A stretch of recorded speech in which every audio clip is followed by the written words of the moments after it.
नमो तस्य भगवतो अरहतो सम्मा संबुद्धस्य। कर्म नियम धम्म का अहम अंग है।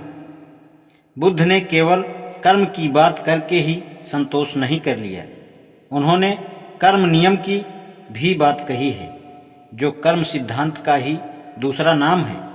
कर्म के नियम की बात से बुद्ध का अभिप्राय था कि कर्म का फल उसी प्रकार उसका पीछा करता है जैसे दिन का पीछा रात करती है। यह एक नियम अथवा सिद्धांत की तरह है। कुशल कर्म द्वारा लाभ प्राप्त करने में कोई विफल नहीं हो सकता और अकुशल कर्म से होने वाली हानि से कोई भी नहीं बच सकता। इसलिए भगवान बुद्ध की देशना थी, कुशल कर्म करो ताकि उस नैतिक कर्म से लाभान्वित हो सके। जो लाभ कुशल कर्म बनाए रखते हैं, अकुशल कर्म मत करो, क्योंकि मानवता को उस अकुशल कर्म से पैदा होने वाले अनैतिक क्रम से हानि पहुँचेगी। यदि हो सकता है कि किए गए कर्म और उससे होने वाले विपाक फल के बीच कुछ अंतराल हो जाए, बहुधा ऐसा होता है। इस दृष्टि से कर्म के कई विभाग हैं, जैसे दिट्ठ धम्म वेदनीय कर्म, तुरंत फल देने वाला कर्म; उपपज्ज वेदनीय कर्म, कुछ समय बाद फल देने वाला कर्म; अपरा परिवेदनीय कर्म, अनिश्चित समय पर फल देने वाला कर्म। कर्म कभी कभी अहोसी कर्म की श्रेणी में भी आ सकते हैं, अर्थात ऐसा कर्म जिसका कुछ विपाक ही ना हो। इस अहोम कर्म के अंतर्गत वे सब कर्म आते हैं जो या तो इतने दुर्बल होते हैं कि वे प्रभावी नहीं होते, अर्थात उनका कोई विपाक नहीं होता, अथवा जो अन्य सबल कर्म द्वारा उस समय प्रभावहीन कर दिए जाते हैं जब उनका फल होने वाला होता है।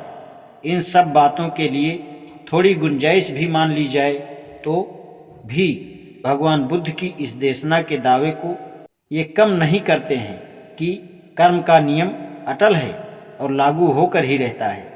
कर्म के सिद्धांत का अनिवार्य तौर पर यह अर्थ नहीं कि करने वाले को ही कर्म का फल भुगतना पड़ता है और इससे अधिक इसके विषय में कुछ और नहीं सोचा जा सकता। ऐसा समझना गलत है। कभी कभी करने वाले की अपेक्षा दूसरे पर ही कर्म का प्रभाव पड़ता है, लेकिन यह सब कर्म का नियम है, क्योंकि यह तो नैतिक कर्म को प्रोत्साहित करता है अथवा उसे अस्त व्यस्त कर देता है। व्यक्ति आते रहते हैं, व्यक्ति जाते रहते हैं, लेकिन विश्व का नैतिक कर्म बना रहता है और उसके साथ वह कर्म नियम भी जो इसे बनाए रखता है।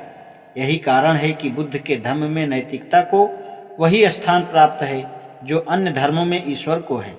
अतः इस प्रश्न का कि विश्व का नैतिक क्रम कैसे बना रहता है, बुद्ध ने जो उत्तर दिया है वह अत्यंत सरल और अकाट्य है। इतना होने पर भी इसका सही अर्थ पर्याप्त रूप से स्पष्ट नहीं होता। प्रायः लगभग हमेशा से ही या तो इसे गलत रूप से समझा जाता है या इसे गलत तौर पर व्यक्त किया जाता है अथवा इसकी गलत व्याख्या की जाती है। बहुत लोग इस बात को समझते प्रतीत होते हैं कि बुद्ध द्वारा बताया गया कर्म नियम का सिद्धांत इस प्रश्न का उत्तर है कि विश्व का नैतिक क्रम कैसे बना रहता है, लेकिन बुद्ध के कर्म नियम के सिद्धांत का यही प्रयोजन है। कर्म नियम का संबंध केवल विश्व के नैतिक क्रम के प्रश्न से जुड़ा है। इसका व्यक्ति के भाग्यशाली होने अथवा अभाग्यशाली होने से कोई संबंध नहीं है। इसका सरोकार केवल विश्व के नैतिक क्रम के बने रहने से है। इसी कारण से कर्म नियम धम्म का एक महत्वपूर्ण अंग है।